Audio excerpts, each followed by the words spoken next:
Hi again. We're going to try this video again and see if it has sound this time. So what I'm trying to do is show how you can take advantage of the full width of the fabric when you're doing the cotton, because it's 54 inches wide, and so you don't want to just print something that's not that wide and then have just plain white fabric on the side. You want to be able to fill as much as you can. So I'm going to show in this example how you can create a couple of table runners on the same piece of fabric but have them look different.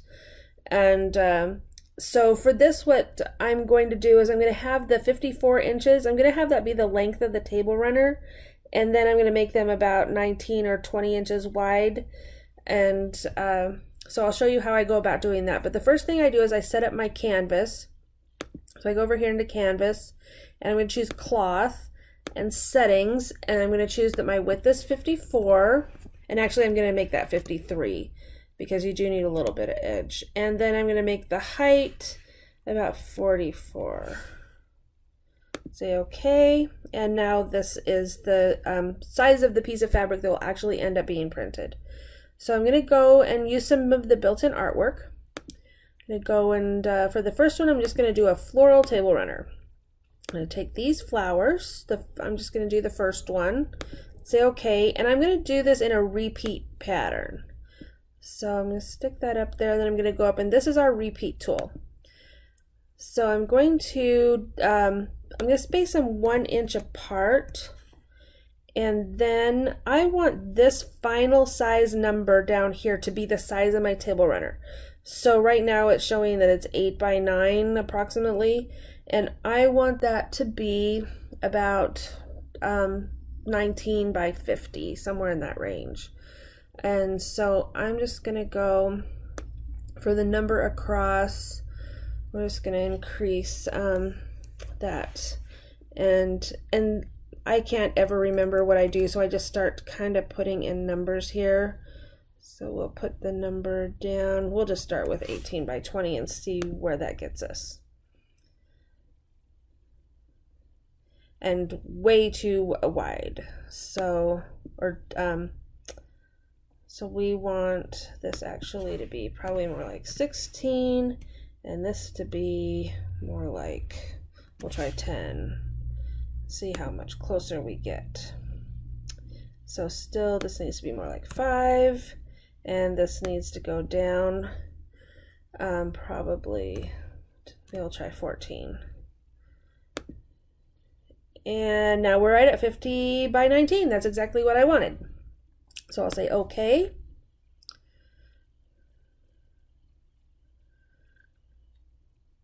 And when as soon as this populates on my screen, the first thing I'm going to do while it's still selected is I'm going to group them.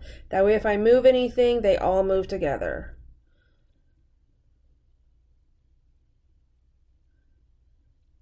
And now that part is done. So now I'm going to go and work on my next one. So I'm going to go back into my library, and I'm going to make a Halloween table runner. So I'm going to select Halloween, and I want to work with this spider. Select him, and he is way too big for what I want to do, so I'm going to go over into my properties over here in my transform. I want him to be more like 1 inch, so I'm just going to stick a 1 in the width. I have the maintain aspect ratio on, so the height ends up being about the same. Say apply, and now he's the size I want. And now I want him to have a web. So go back into the Halloween, up in my artwork, find the web, say OK. And once again, I'm going to change that, make that about 1 inch. So I'm over in my properties and my transform. You can also change the size by grabbing the handles on the box when you have it selected. And now I have a spider and a web, and I'm just going to stick them kind of next to each other. And then I'm going to select both, so I'm just dragging a box around them. Go up here, and I see this carousel. There's an arrow next to it. If you left click on that arrow, you get some other options, and I'm going to choose scatter. And now I have this scatter print, and once again, this final size, I want that to be the size of my table runner. So here we've got the final size at 7.19 by 7.31. So up here in the area, those numbers are pretty similar. So I'm just going to put in 19, oops, this should be 50 by, we'll say 19 and see what that gets us. And, oh, I don't know why, oh, I have the maintain aspect ratio. You have to deselect that. So make sure there's no check mark there. And then we'll put the 50 in and say apply. And now I have 50 by 18, which is pretty much the size I want my table runner. We could increase it a little bit if we wanted to. If you don't like the way that they're scattered, you can hit apply again and they will rescatter, and you can just keep doing that until you like it. Once you've decided that you like it, say OK. And now you have your second table runner. It'll pop up here in a minute.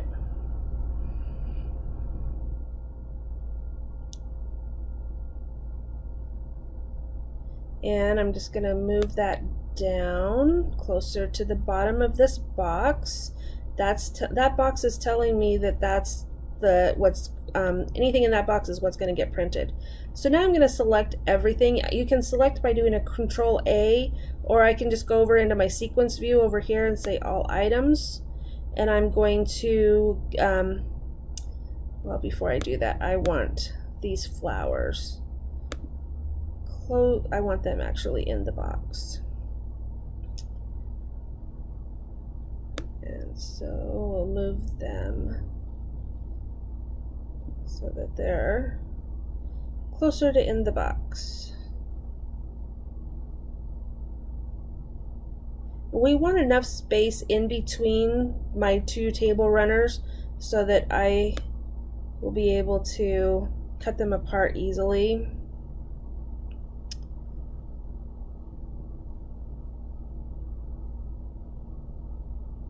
And then once I do that, then I'm going to select all items.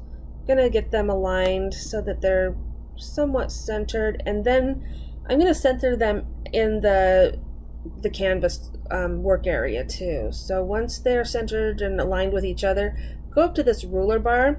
You right click on that, you'll see this center origin, and now they'll be centered in the box or in your canvas work area.